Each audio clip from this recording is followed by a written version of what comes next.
Hi guys, in today's video what I'm going to be doing is a review of this ryobi one brushed oscillating tool.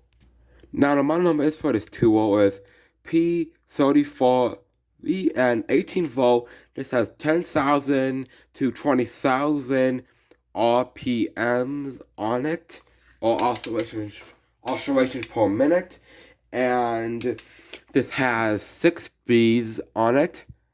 If you have to go back all the way to 0, 0 is off, and we LD will turn on, and you go to 1, then the 2 is on, then to 6 is the max speed.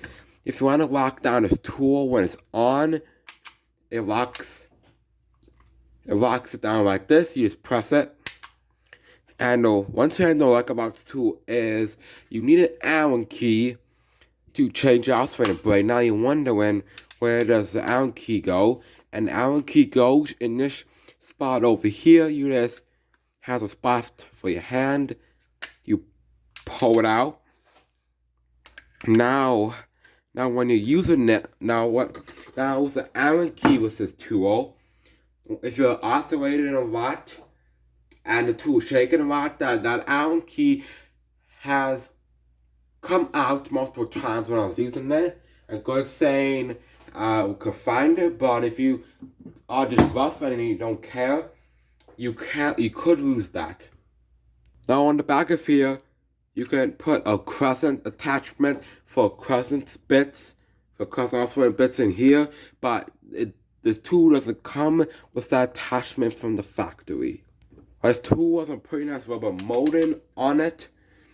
Now for an oscillating tool, this actually has some pretty decent power. Now this is not for say as powerful as a DeWalt or Milwaukee, but this tool still has some pretty good power to it. Now guys, if you are a DIYer or just getting into the trade, I think this is a perfect oscillating tool. But if you hate having Allen keys, having an Allen bolt, you may not like it. If you don't like Allen bolts, it's not for you. But if you're somebody who just uses oscillating tool occasionally like me, you don't need one every day, this is a perfect one. I give it 5 stars. Perfect for a DIYer. Thank you for watching, and don't forget to like and subscribe.